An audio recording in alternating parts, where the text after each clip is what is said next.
Mimic is a 1997 creature feature directed by Guillermo del Toro. 3 years after scientists release a new species of insect to wipe out disease-carrying cockroaches, they begin to suspect that the new species has evolved into something far more dangerous. But before we get into this buggy bonanza, I just want to ask that if you end up enjoying this video, then please think about hitting that like button and subscribing to my channel. And if you do, make sure to hit the bell icon so you never miss any of my videos. It would really help me out. So thanks. Also, there will be full spoilers ahead, but if that doesn't bother you, then grab your Christmas tree flavoured popcorn and whip out your favourite Josh Brolin ball as we dive into Mimic. So the movie begins with a snowy day in New York City, which would be lovely if it wasn't for the cockroach plague killing all the children, but you can't have everything go right all the time, can you? We then get some opening credits determined to give you a seizure, and hey, this movie is directed by Guillermo del Toro. Del Toro? What's he done again? That movie with the vampiric scarab beetle? Never heard of it.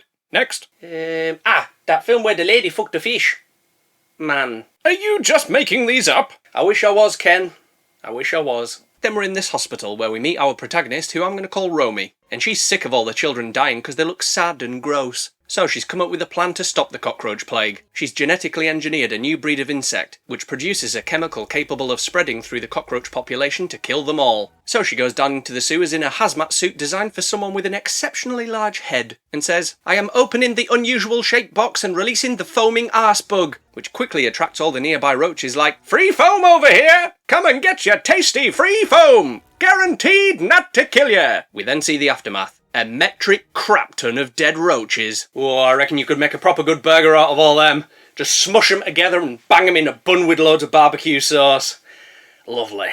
Afterwards, this fella from the Centre of Disease Control spreads the word that the roach plague has been defeated, so no more children will die. Yay! Well, apart from the ones who've already got the disease who are still gonna die. Aww. Turns out Mr. CDC is also Romy's fella. He's called Peter Mann, with 2 N's, so I'm gonna call him Mr. Mann. Anyway, to celebrate a job well done, they take a fully clothed bath. But I tell you, the apartment below them's gonna be pissed. 3 years later, and we see this old fella running away from something menacing, saying, "Leave me alone, demon! I'm not a real priest! It's just a Halloween costume!" But his assailant gives no shits, leaving him between a drop and a hard place. He opts for the drop, with his pursuer like, "Where are you going, you silly goose? You know I'm gonna get you." But then he slips off the platform and splats on the ground, with his white blood revealing that he was actually an android pretending to be a human pretending to be a priest. Watching this from across the street is this kid, whose name is Chewy.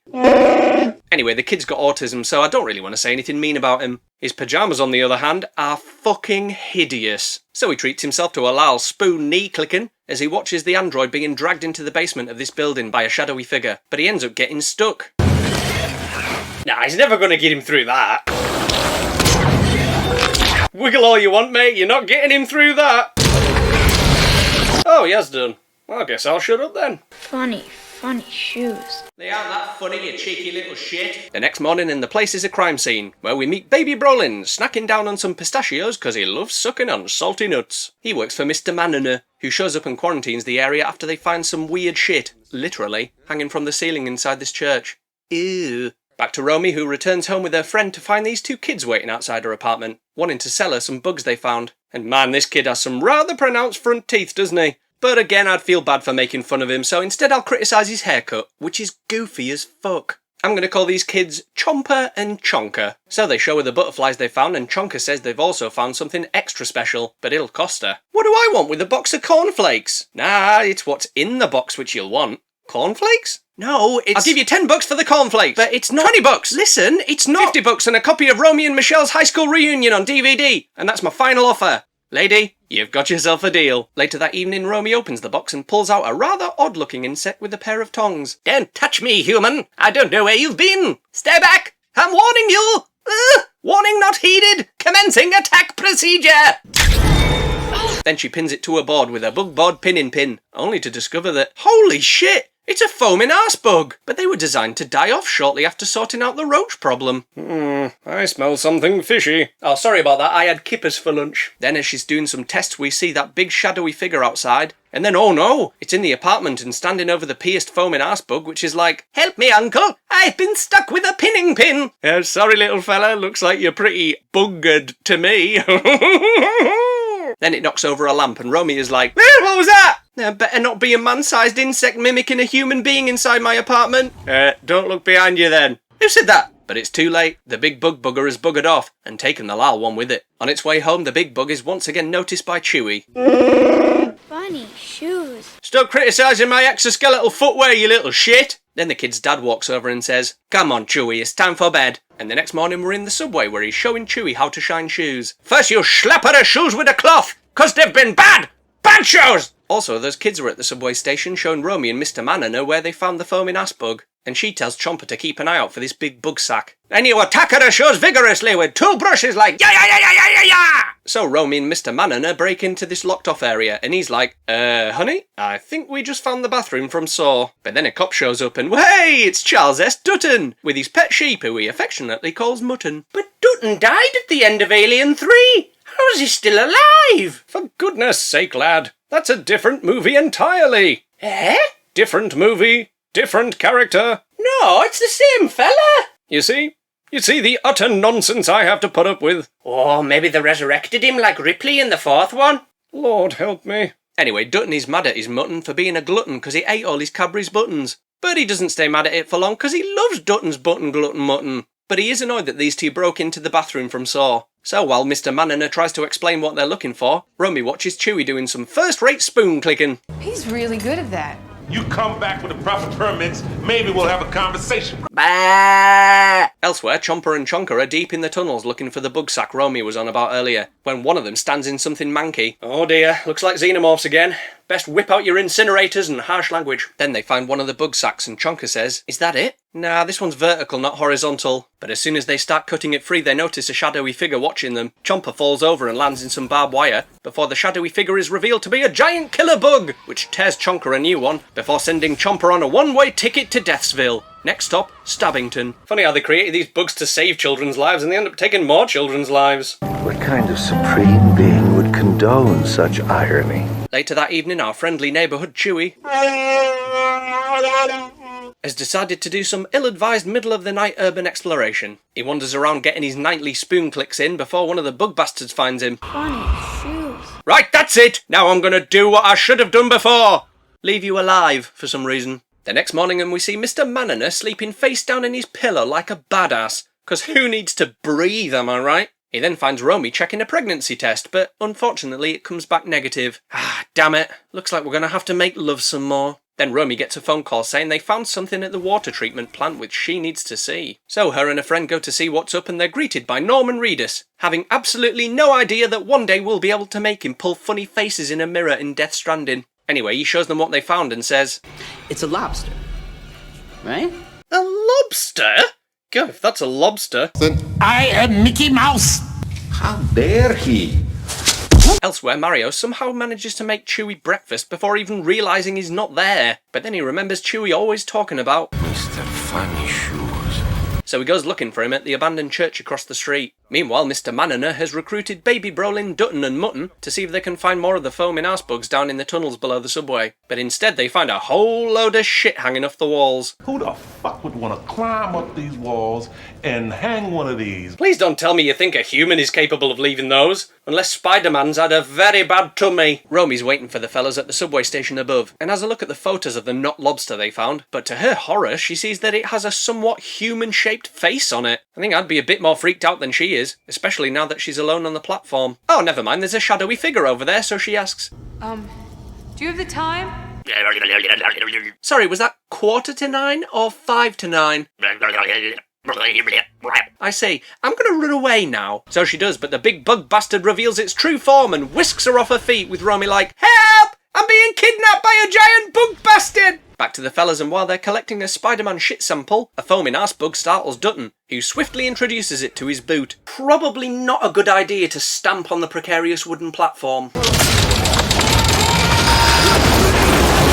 Told ya. So Mr. Manana and Dutton are stuck down there and they tell Baby Brolin to go get help. Elsewhere, Romy wakes up in the bug's food pantry and decides to arm herself in case it comes back. "Excuse me, sir, but can I borrow your pipe, please?" "Are you going to bring it back?" No. Then it's not borrowing, is it? "But yeah, of course you can, love. I don't need it because I'm dead, eh?" Unfortunately, the bug bastard does come back, so she gives it a pipe stab and manages to crawl into a drain to escape, with the bug like, "Oh, you're lucky I'm not an octopus, but I do know a way down to you, so just stay there and I'll be right to kill you in a minute." Shortly after the bug leaves, Mario turns up and is like, "What are you doing down that hole, you crazy lady?" Meanwhile, Baby Brolin is looking for a way out, but instead finds a whole load of bug sacks. But the mammy bug isn't far away, so he's got to get out of there before it wakes up. He squeezes through this door and sees a hatch leading out of the sewers. He manages to climb up, but then slips because his shoes are all cacked up, which wakes up Mammy Bug. So he leaps back up and is about to get out, then slice! "No, I'm fine. Don't need my lower half anyway." Honestly, this has got to be one of my favourite kills in any monster movie. It's bloody brilliant, it is. Back to the others, and Dutton is trying to keep spirits high by singing a tune. Yeah, got a telegram this morning Oh, was it good news? saying my wife is dead. Oh.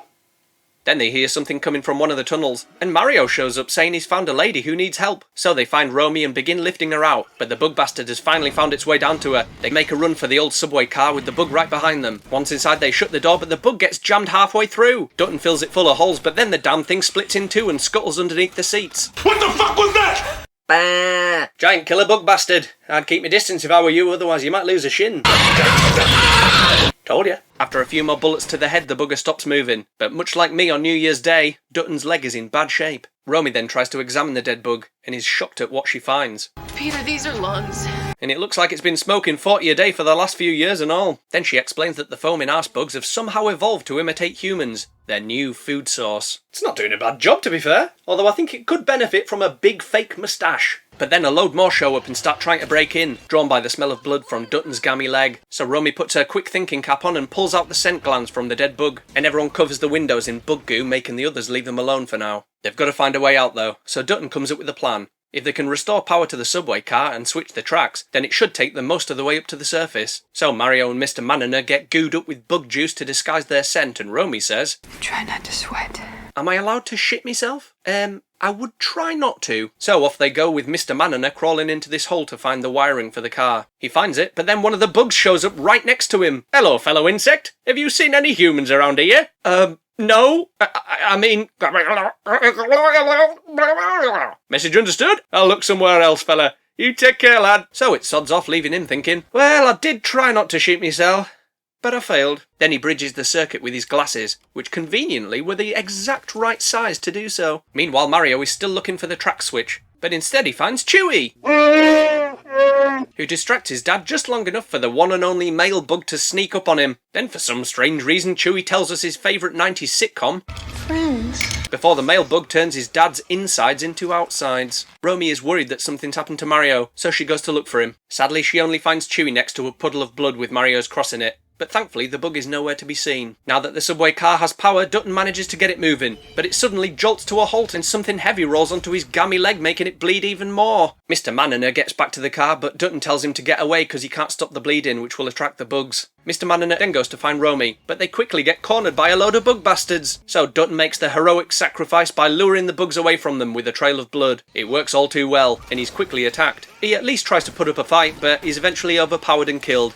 The others find some sort of dumb way to lift things, so Romy and Chewie get inside. Mr. Maniner closes the lift and says he's staying to stop the bugs before they spread, and he starts hoisting the lift up, much to Romy's disapproval. He then takes off into the tunnel he was in before, trying to escape from the incoming bugs. He manages to make it into a big room and closes a metal hatch like, "Ha ha! You ain't getting through that, you exoskeletal Egypts!" But then he realises the room he's now in contains dozens, if not hundreds, of sleeping bug bastards.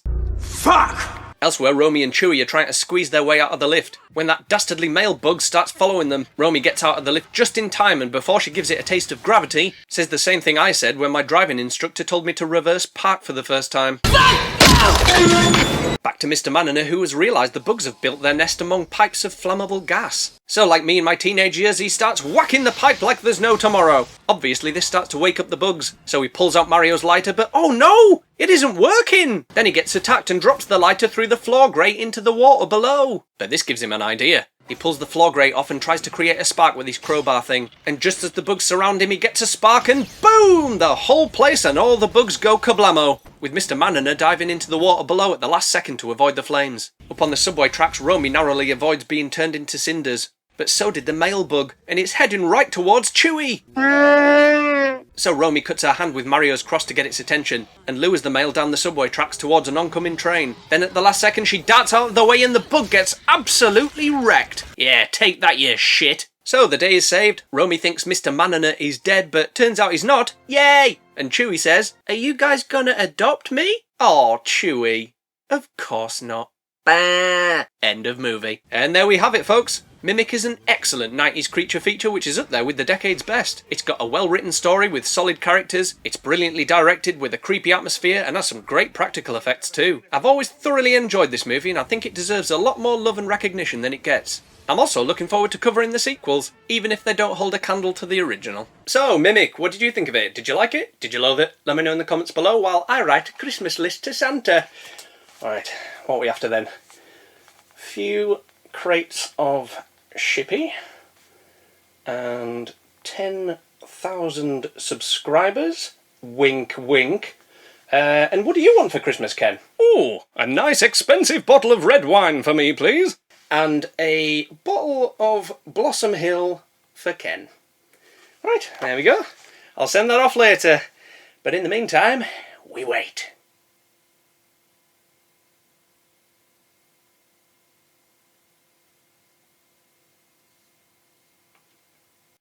You know it's still 6 days until Christmas Day. Oh, I know. Oh, it's going to be a long 6 days.